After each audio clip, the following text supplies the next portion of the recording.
Hola, sóc en Vicenç Llorca i tinc l'alegria de compartir amb vosaltres l'aparició de la meva nova novel·la, Simfonia de tardor, publicada per Columna Edicions. La podeu trobar aquest Sant Jordi i amb molt de gust us la signaré tan aviat com sigui possible. És la història de Marc Giral, un músic gironí que decideix tancar-se a Organyà, al Pirineu, per tal de fer una sinfonia.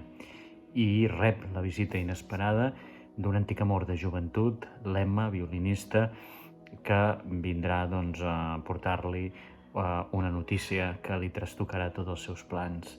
En definitiva, una novel·la que parla de l'amor com a eix vertebrador de la nostra existència, de la importància de l'art en les nostres vides, i especialment de la música, i sobre la importància també de la natura. Molt bon Sant Jordi, que la gaudiu.